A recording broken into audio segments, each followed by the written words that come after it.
بسم اللہ الرحمن الرحیم۔ باب العلم انواریہ ایجوکیشنل سوسائٹی و جامعہ انواریہ حیدرآباد انڈیا کے زیر اہتمام اللہ تعالیٰ کے فضل و کرم سے مشکات کا درس قسطوار جاری ہے۔ آج کا درس شروع ہوتا ہے۔ وَأَن سفیان بن عبد اللہ الثقفی قال قلت یا رسول اللہ قل لی فی الاسلام قولا لا اسأل عنہ احدا بعدک وفی روایت غیرک قال قل آمنت باللہ ثم استقم۔ سفیان بن عبداللہ ثقفی سے روایت ہے، وہ کہتے ہیں، سفیان کہتے ہیں، قال میں نے عرض کی، قلت سفیان کہتے ہیں، قلت یا رسول اللہ میں نے عرض کی اے اللہ کے رسول صلی اللہ علیہ وسلم۔ سفیان کہتے ہیں میں نے رسول اللہ سے عرض کی اے اللہ کے رسول صلی اللہ علیہ وسلم قل لی فی الاسلام قولا، مجھے اسلام کے بارے میں ایک بات بتائیں۔ قولا ایک ایسی حتمی بات، پکی بات بتائیں اسلام کے بارے میں، ایک ایسی حتمی اور یقینی بات بتائیں کہ لا اسأل عنہ احدا بعدک، کہ آپ کے بعد کسی سے مجھے اسلام کے بارے میں پوچھنے کی ضرورت پیش نہ آئے۔ ایک بات بتا دیجئے، ایک ایسی بات بتا دیجئے کہ آپ کے بتانے کے بعد کسی سے مجھے اسلام کے بارے میں پوچھنے کی ضرورت پیش نہ آئے۔ میں نے ایسا عرض کیا اللہ کے رسول صلی اللہ علیہ وسلم سے، حضرت سفیان کہتے ہیں۔ ایک روایت میں غیرک ہے، بعدک کی جگہ کیا ہے؟ غیرک ہے، یعنی آپ کے سوا کسی دوسرے سے پوچھنے کی مجھے ضرورت پیش نہ ہے۔ تو یہاں جو ابھی آپ نے سنا، اس میں کس بات کا افادہ کیا؟ ایک روایت میں تو لفظ بعدک ہے، مگر ایک دوسری روایت میں کیا ہے؟ غیرک کا لفظ ہے، معنی میں کوئی فرق نہیں ہے۔ یہ احتیاط ہے حدیث کی روایت میں۔ قال اللہ کے رسول صلی اللہ علیہ وسلم نے جواب میں ارشاد فرمایا، قل آمنت باللہ ثم استقم۔ اس نے کہا تھا ایک بات بتائیے، صرف یہی سوال تھا، تو اللہ کے رسول نے صلی اللہ علیہ وسلم نے کیا فرمایا؟ کہو آمنت باللہ ثم استقم۔ کیا کہو؟ کہ میں اللہ پر ایمان لایا پھر اس پر جم جاؤ۔ ثم استقم، پھر اس پر جم جاؤ۔ اللہ پر ایمان لایا، اس کا کیا مطلب ہے؟ ان تمام باتوں پر میں ایمان لایا جس پر ایمان لانا واجب ہے۔ ایک بات تو کیا بولو کہ میں ان تمام باتوں پر ایمان لایا جس پر ایمان لانا واجب ہے، جس پر ایمان لانا ضروری ہے، میں ان تمام باتوں پر ایمان لایا، سمجھ رہے ہیں، اور پھر اس پر ثابت قدم ہو جاؤ، جم جاؤ۔ بات سمجھ رہے ہیں؟ آگے چلیے، بات صاف ہے۔ وَأَن طلحة بن عبید اللہ قال جاء رجل إلى رسول اللہ صلی اللہ علیہ وسلم من اہل نجد ثائر الراس۔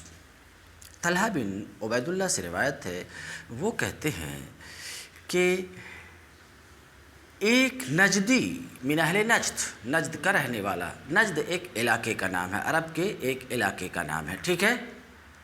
ایک نجدی شخص، پراگندہ سر، زولیدہ بال، رسول اللہ صلی اللہ علیہ وسلم کی بارگاہ میں حاضر ہوا۔ اتنے کا مطلب سمجھے؟ نجد کا رہنے والا ایک شخص حضور کی بارگاہ میں آیا، اس حال میں کہ اس کے بال الجھے ہوئے تھے، دور سے سفر کر کے آیا تھا، آج کی طرح اے سی نہیں تھی۔ بات میں نجد سے سفر کر کے رسول اللہ صلی اللہ علیہ وسلم کی زیارت کے لیے آیا تھا، تو راستے ریتیلا علاقہ ہے، عرب کا معلوم ہی ہے، بال وغیرہ کیا تھے؟ الجھے ہوئے تھے۔ ثائر الراس، سر پراگندہ تھے، یعنی سر کے بال کیا تھے؟ الجھے ہوئے تھے، پراگندہ تھے، بکھرے ہوئے تھے۔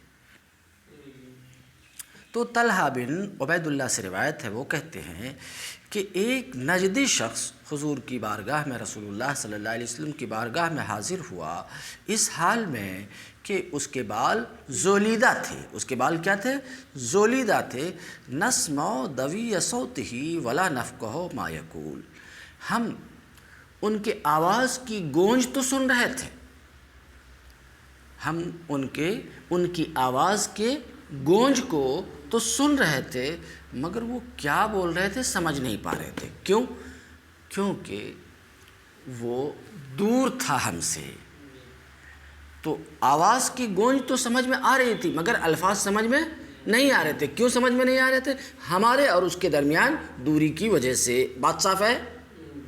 کیا بول رہے تھے؟ آواز کی گونج سنائی دے رہی تھی مگر وہ الفاظ کیا تھے وہ سننے میں نہیں آ رہے تھے، ہمارے ان کے درمیان دوری کی وجہ سے. بات صاف ہے؟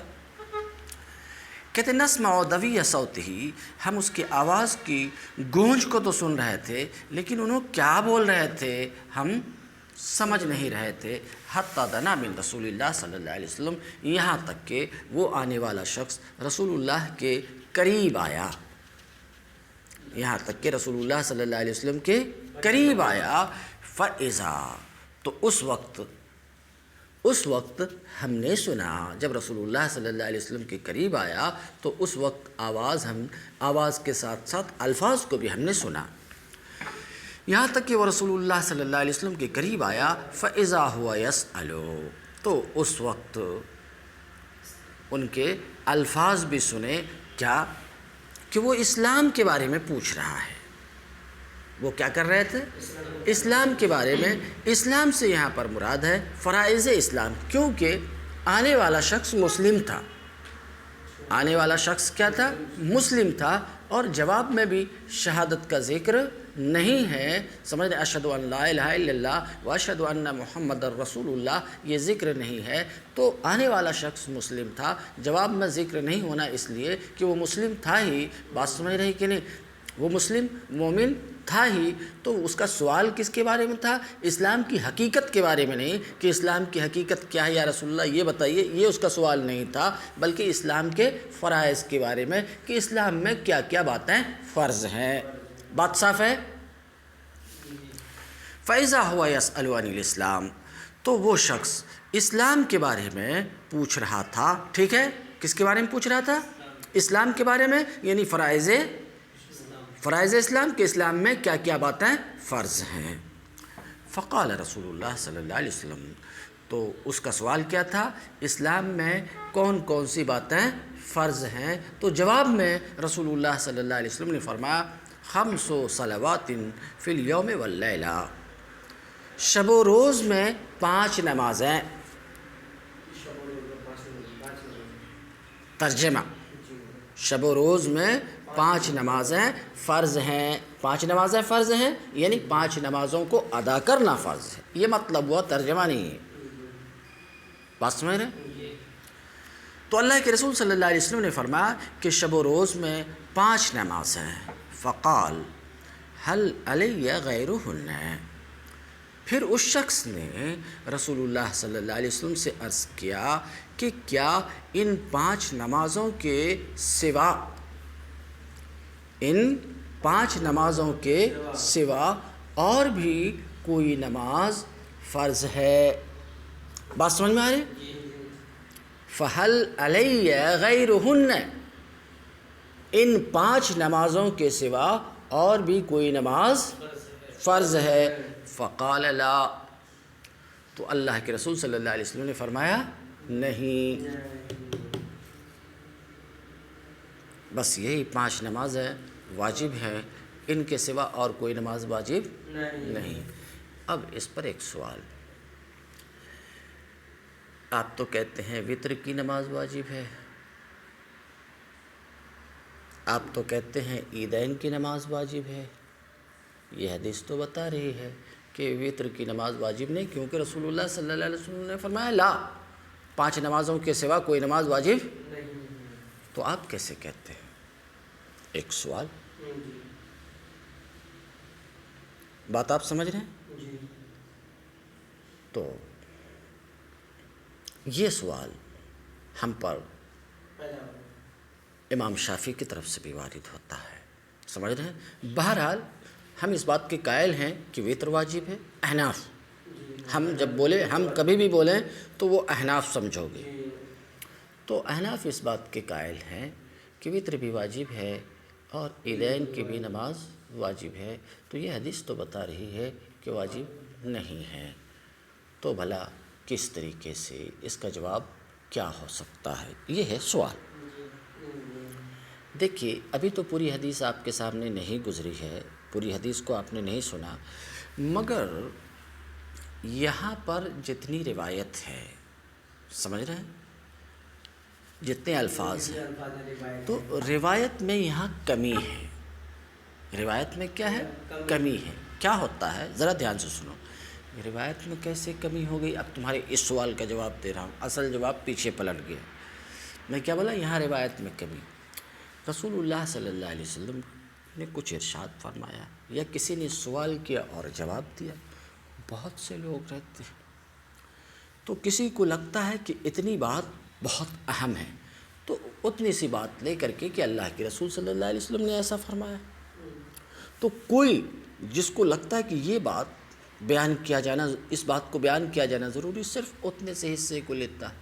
کسی کو لگتا ہے کہ اس سے بھی زیادہ ضروری، کسی کو لگتا ہے کہ پورا ضروری. اس طریقے سے روایت میں کمی اور بیشی ہوتی ہے. بات سمجھ میں آئی آپ کو؟ بات تو یہاں پر جو روایت ہے، اس روایت میں کمی ہے. بئی طور کے کتاب الصوم میں، کتاب الصوم میں، بخاری کتاب الصوم میں اتنا حصہ اور ہے. یہ جو روایت ہے تو اتنا حصہ اور ہے. فأخبرہ رسول اللہ صلی اللہ علیہ وسلم بشرائع الاسلام، فأخبرہ رسول اللہ صلی اللہ علیہ وسلم بشرائع الاسلام. رسول اللہ صلی اللہ علیہ وسلم نے اسلام کے اور احکامات بھی اس کو بتایا. تو ذرا بات سمجھو. فأخبرہ رسول اللہ صلی اللہ علیہ وسلم بشرائع الاسلام، رسول اللہ صلی اللہ علیہ وسلم نے اسلام کے اور احکام بھی اس کو بتایا. تو اور احکام میں وطر بھی داخل ہے، عیدین بھی داخل ہے. فوکس اس پر کیا اللہ کے رسول صلی اللہ علیہ وسلم نے. شرائع اسلام میں وطر اور عیدین سب کے سب داخل ہیں. اس لیے وطر اور عیدین کے ذریعے سے ہم پر اعتراض نہیں کیا جائے کہ پھر آپ کیسے کہتے ہو کہ یہ واجب ہیں. کون واجب ہے؟ وطر اور عیدین واجب ہیں. کیسے کہتے ہیں؟ حدیث تو یہ بتا رہی کہ اور کچھ واجب نہیں ہے. اس کا جواب ہو گیا. سمجھ رہے ہیں؟ آئیے. فقال ہے لا، تو اللہ کے رسول صلی اللہ علیہ وسلم نے فرمایا کہ 5 نمازوں کے سوا اور کوئی نماز فرض نہیں ہے. الا ان تطوع، الا ان، ابھی بولے ذرا سنو. تطوع،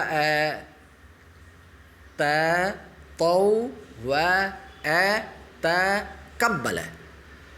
تو تطوع یتطوع تطوعا، تقبل یتقبل تقبلا. یہ تطوع اصل میں تھا سمجھ رہے ہیں؟ تطوع، ٹھیک ہے، ڈبل تا ہے، اس کے بعد تا ہے. سمجھ رہے ہیں؟ تو تطوع کا معنی لغت میں ہے رضا کارانہ، رضا کارانہ کام، اپنی خوشی سے کوئی کام کرنا تطوع. جیسے کہ کوئی جلسہ جلوس ہوتا ہے، اس میں رضاکار ہوتے ہیں، والنٹیئر ہوتے ہیں. اسی کو عربی میں مطوع عرب بولتے ہیں. بات سمجھ میں آ رہی؟ تو خیر، تو اپنی خوشی سے کوئی کام کرنا یہ تطوع ہے. مراد یہاں الا ان تطوع، مگر یہ کہ تم نوافل ادا کرو. اس نے پوچھا تھا ان 5 نمازوں کے علاوہ کوئی اور نماز بھی واجب ہے؟ تو اللہ کے رسول صلی اللہ علیہ وسلم نے فرمایا نہیں، مگر یہ کہ اپنی، ذرا اس بات کو سنو، مگر یہ کہ تم تطوع یعنی نوافل ادا کرو. یہ مگر یہ کہ نوافل ادا کرو، یہاں تو فرائض کا بیان آ رہا. سمجھ رہے ہیں کہ اور کوئی نماز فرض ہے کہ نہیں، تو 5 کے سوا تو اور کوئی نماز فرض ہے نہیں۔ ذرا بات سمجھو، جمعہ یہ عیدین اور وطر کی بات تو ہو چکی ہے، تو مگر یہ کہ تم نوافل کرو تو وہ تو نوافل ہیں، بات یہاں فرض کی ہے، وہ کہاں سے آ رہے ہیں؟ اور کوئی نماز فرض ہے کہ نہیں؟ نوافل ہیں، تو وہ تو فرائض میں داخل ہی نہیں۔ جب داخل ہی نہیں تو اللہ کے ذریعے سے اس کا استثناء کیے جانے کی کیا ضرورت ہے؟ نوافل تو فرائض میں داخل ہی نہیں۔ پوچھا اس نے فرائض کے بارے میں، سن رہے ہیں؟ پوچھا اس نے فرائض کے بارے میں، اور نوافل اس میں داخل ہی نہیں تو استثناء کی ضرورت ہی نہیں، وہ تو اپنے آپ سے باہر ہے۔ باہر ہے تو باہر والے کو کیسا باہر کیا جا سکتا؟ بات سمجھ رہے ہیں؟ تو یہ استثناء کیسا ہے، کیا مطلب ہے؟ تو ہم احناف کا مذہب یہ ہے کہ نماز خواہ نفل ہو یا روزہ نفل ہو، ذرا بات کو سمجھو، شروع کر دیے، کیا کر دیے؟ تو شروع کرنے کے بعد اب اس کو مکمل کرنا واجب ہوتا۔ نماز نفل ہے، جب تک شروع نہیں کیے وہ نفل ہے، مگر شروع کر دیے تو اب اس کی تکمیل، اس کو ادا کرنا کیا ہو جاتا ہے؟ واجب ہو جاتا ہے۔ ایسے ہی رمضان کے سوا دوسرا روزہ ہے، شروع کر دیے، نفل ہے، شروع کر دیے تو شروع کرنے کے بعد پھر کیا ہو، تو اس کو ادا کرنا واجب ہوتا ہے۔ تو وجوب اور فرض یہاں ایک ہی معنی میں ہے، بات سمجھ رہے؟ الا ان تطوع ہے، مگر یہ کہ نوافل ادا کرو، کیا مطلب؟ نوافل کو شروع کر دیے تو اب اس کو ادا کرنا واجب ہے۔ چلیے آگے، الا ان تطوع ہے، مگر یہ کہ تم نوافل ادا کرو۔ قال رسول اللہ صلی اللہ علیہ وسلم وصیام شہر رمضان، اور رسول اللہ صلی اللہ علیہ وسلم نے فرائض کے بارے میں پوچھا تو ایک فرض تو بتا دیا گیا کہ دن رات میں 5 نمازیں ہیں، اور دوسرے فرض کے بارے میں فرماتے ہیں، اور رسول اللہ صلی اللہ علیہ وسلم نے فرمایا اور ماہ رمضان کے روزے رکھنا۔ بات صاف ہے، آگے بڑھیں ہم۔ فقال هل علی غیرہ، پھر اس شخص نے عرض کیا یا رسول اللہ، یہاں پر یا رسول اللہ کا لفظ نہیں ہے، میں بات کی وضاحت کے لیے صرف بول رہا ہوں۔ تو اس شخص نے عرض کیا یا رسول اللہ، کیا ماہ رمضان کے سوا، ماہ رمضان کے سوا یعنی رمضان کے روزے کے سوا اور بھی کوئی روزہ فرض ہے؟ قال لا، اللہ کے رسول صلی اللہ علیہ وسلم نے فرمایا نہیں، رمضان کے سوا اور کوئی روزہ فرض نہیں ہے۔ الا ان تطوع کی تقریر اوپر ہو چکی، مگر یہ کہ تم نفل روزے ادا کرو۔ اب اس کا جواب میں دے چکا، یہاں پر بھی وہی سوال ہوگا، اس کا جواب وہی ہوگا جو پہلے کا جواب ہے۔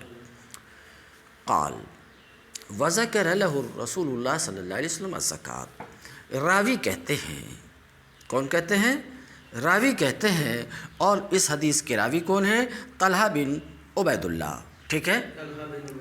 راوی کہتے ہیں وذکر لہ رسول اللہ صلی اللہ علیہ وسلم الزکوٰۃ، اور رسول اللہ صلی اللہ علیہ وسلم نے اس کے پاس زکوٰۃ کا بھی ذکر کیا۔ یہ دیکھو ذرا سا غور کرو، یہ الفاظ میں اس کی ضرورت پڑے۔ کیا ہے؟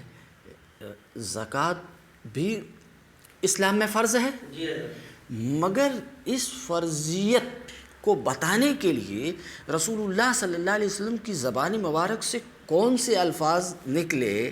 جیسے کہ نماز کی فرضیت کو بتانے کے لیے یہ الفاظ آئے 5 صلوات فی الیوم واللیلہ، روزے کی فرضیت کو بتانے کے لیے رسول اللہ صلی اللہ علیہ وسلم کی زبان سے نکلے صیام شہر رمضان، یہ الفاظ نکلے۔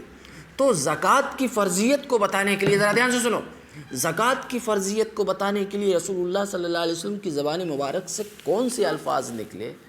راوی کو یاد نہیں رہا تو اپنی طرف سے لفظ ادا نہیں کر دیا انہوں نے۔ ذرا دھیان سے سنو کیا کہہ رہا ہوں، اپنی طرف سے نہیں کہہ دیا کہ رسول اللہ صلی اللہ علیہ وسلم نے فرمایا، کیا فرمایا؟ کہ زکوٰۃ فرض ہے، ایسا نہیں کہا انہوں۔ آج ہماری طرح نہیں ہے کہ بس اب اپنے جو کچھ آیا منسوب کر دیا، ذرا بات سمجھو، دیکھو کتنا احتیاط ہے.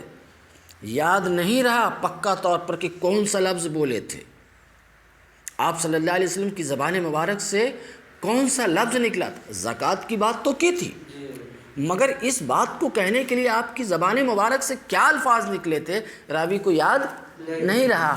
تو راوی نے ظاہر کر دیا کہ وہ الفاظ مجھے یاد نہیں ہے، لیکن اتنی سی بات یاد ہے کہ زکوٰۃ کے بارے میں آپ صلی اللہ علیہ وسلم نے ذکر کیا. یہ احتیاط ہے. اس احتیاط کے باوجود اگر کوئی حدیث پر انگلی اٹھائے، اس قدر احتیاط ہے حدیث میں کہ راوی کو اگر کسی لفظ میں شبہ ہوتا، شک ہوتا، تو اپنے شک کو ظاہر کر دیتے ہیں. یاد نہیں رہتا ہے تو الفاظ نہیں لاتے ہیں. اس احتیاط کے باوجود اگر حدیث پر کوئی انگلی اٹھائے اور یہ کہے کہ حدیث حجت نہیں ہے، بات سمجھ رہے، تو پھر دنیا میں اور کون سی چیز قابل ذکر رہ جاتی ہے. بہرحال اس ٹاپک پہ میں نہیں جاتا ہوں. قال، راوی کہتے ہیں اور رسول اللہ صلی اللہ علیہ وسلم نے اس شخص کو زکوٰۃ کے بارے میں بھی بتایا. سن رہے ہیں انداز بیاں بدلا ہوا ہے کہ نہیں؟ دیکھ رہے ہو کہ نہیں؟ پہلے انداز بیاں کیا تھا؟ شب و روز میں 5 نمازیں ہیں، ماہ رمضان کے روزے رکھنے، سیام، اور یہاں پر یہ نہیں اور زکوٰۃ واجب ہے، ایسے الفاظ نہیں ہیں. سمجھ رہے ہیں؟ تو کہتے ہیں وَذَكَرَ لَهُ رسول اللہ صلی اللہ علیہ وسلم، اور رسول اللہ صلی اللہ علیہ وسلم نے اس شخص کو زکوٰۃ کے بارے میں بھی بتایا کہ زکوٰۃ بھی فرض ہے. مطلب ہے یہ. فقال هل علی غیرها، تو اس شخص نے عرض کیا یا رسول اللہ، اس کے سوا مجھ پر اور بھی کچھ ہے؟ یہ جو زکوٰۃ آپ نے بتایا، اتنی زکوٰۃ ہے، اتنی زکوٰۃ ہے، مثال کے طور پہ 2.5%، مثال کے طور پہ سمجھنے کے لیے، تو یہ 2.5% کے علاوہ اور بھی کچھ واجب ہے ہم پر، اور بھی کچھ فرض ہے؟ یہ اس نے سوال کیا. بات سمجھ میں آ رہی ہے آپ کی؟ بات صاف ہے کہ کچھ؟ تو اس نے کہا اس کے سوا اور بھی کچھ ہے؟ تو اللہ کے رسول صلی اللہ علیہ وسلم نے فرمایا نہیں، مگر یہ کہ تم نفل صدقہ کرو، مگر یہ کہ تم نفل صدقہ کرو، برضا و رغبت صدقہ کرو. جواب ہو چکا ہے اس کا. قال، راوی کہتے ہیں فَأَدْبَرَ الرَّجُلُ وَهُوَ يَقُولُ، تو وہ شخص واپسی کے لیے مڑا. وہ نجد کا شخص یہ سوالات کر کر کے واپسی کے لیے مڑا، یہ کہتے ہوئے مڑا واللہ لا ازید علی ھذا ولا انقص منہ، اللہ کی قسم نہ میں اس پر کچھ بڑھاؤں گا اور نہ اس میں سے کچھ کم کروں گا، گھٹاؤں گا. کیا اللہ کے رسول صلی اللہ علیہ وسلم نے جتنا بتایا ہے، بات سمجھ رہے ہیں، اس پر 1 انچ نہ آگے بڑھوں گا نہ 1 انچ پیچھے ہٹوں گا. یہ کہتے ہوئے وہ روانہ ہوا. ذرا دھیان سے سنو اس بات کو. آپ کہو گے ایک آدمی 5 وقت کی جگہ اگر 6 وقت نماز پڑھتا ہے، رمضان کے سوا غیر رمضان میں بھی روزے رکھتا ہے، ایک حج کے سوا ایک اور حج کرتا ہے، 2.5% کے سوا 10% دیتا ہے، تو یہ اچھی بات ہے کہ بری بات ہے؟ تو اس نے تو کہا کہ نہ اس سے 1 انچ آگے بڑھوں گا نہ 1 انچ پیچھے بڑھوں گا، جتنا بولے اتنا ہی کروں گا. تو آگے بڑھنا یعنی کچھ اور بڑھ کر کے کرنا، یہ اچھا نہیں. یہ حدیث اس بات کو بتا رہی. اگر آپ ایسا سوال کرو گے، بات سمجھ رہے ہیں، تو اس کا پہلا اور سٹیک جواب یہ، ذرا دھیان سے سنو، پہلا اور سٹیک جواب یہ کہ دیکھو دراصل یہ نیاز مندی کی بولی ہے. ذرا دھیان سے سنو، بات اہم بات ہے. یہ نیاز مندی کی بولی ہے. نیاز مندی کی بولی نہیں سمجھا آپ نے. مثلا تم میرے پاس آئے، میں کہا ایسا کرو ایسا کرو، اب میری بات ختم ہوئی، تمہیں جانا ہے، تو بولتے کیا حضرت آپ جیسا بولے بس ویسا، آپ جیسا بولے ویسا، یہ نیاز مندی کی بولی ہے. کیا ہے؟ یعنی آپ کے بولے ہوئے میں آپ جو بولے ہیں اس میں اپنی طرف سے کچھ اضافہ بھی نہیں کروں گا، کچھ کم بھی نہیں. یہ نیاز مندی کی بولی. کچھ بات سمجھ میں آئی کیا بولنا میں؟ یہ عادت ہے کہ جب لوگ بڑے کے سامنے آتے ہیں تو اس طرح آپ جیسا بولے، ساؤتھ انڈیا کی زبان میں، ساؤتھ انڈیا کی زبان میں آپ جیسا بولے ویسا، یعنی اس میں نہ گھٹاؤں گا نہ بڑھاؤں گا. ایک مطلب. دوسرا مطلب اس کا، دوسرا مطلب یہ ہے کہ آنے والا شخص، ذرا دھیان سے سنو، آنے والا شخص اپنی قوم کی طرف سے نمائندہ بن کر کے آیا تھا. عین ممکن ہے، سمجھ رہے ہیں؟ اگر نمائندہ بن کر کے آیا تھا تو نمائندہ کا کام یہ ہوتا ہے، بات سمجھ رہے ہیں؟ نمائندہ کا کام یہ ہوتا ہے کہ امیر جس کے پاس آیا ہے، امیر نے جو کچھ کہا ہے یا جو کچھ دیا ہے بعین ہی وہی بات اپنی قوم تک پہنچا دے. تو اللہ کے رسول صلی اللہ علیہ وسلم نے جو فرمایا ہے اسے اپنی قوم تک پہنچانے میں کچھ اپنی طرف سے بڑھا اور گھٹا نہیں کروں گا. اگر نمائندہ تھے، اگر نمائندہ نہیں تھے تو پھر اس کا مطلب یہ ہے کہ میں پلٹ کر کے اپنی قوم میں جاؤں گا، میں پلٹ کر اپنی قوم میں جاؤں گا. ذرا بات کو سمجھو. تو اپنی قوم کو بتاؤں گا، رسول اللہ صلی اللہ علیہ وسلم کے ارشاد بتاؤں گا، بتانے میں اپنی طرف سے کچھ اضافہ یا کچھ کمی نہیں کروں گا. یہ مطلب ہے. اور یہ مطلب بھی ہو سکتا ہے، ذرا بات سمجھو، دو ہو چکا ہے. یہ مطلب بھی ہو سکتا ہے جتنا بولے اتنا ہی کروں گا، اپنی طرف سے کچھ بڑا گھٹا نہیں کروں گا. ان کا اپنا طریقہ. بات آپ سمجھ رہے ہیں؟ اللہ کی قسم نہ اس پر کچھ بڑھاؤں گا اور نہ اس سے کچھ کم کروں گا. فقال رسول اللہ صلی اللہ علیہ وسلم، اس پر اللہ کے رسول صلی اللہ علیہ وسلم نے فرمایا افلح الرجل ان صدق. مرد اگر اپنی بات میں سچا ہے تو کامیاب و کامراں ہوگا. جو اس نے بات کہی ہے اس بات پر اٹل رہے گا، اس بات پر اٹل رہے گا تو کامیاب و کامراں ہوگا. متفقن علیہ، متفقن علیہ. یہ حدیث بخاری اور مسلم دونوں میں ہیں.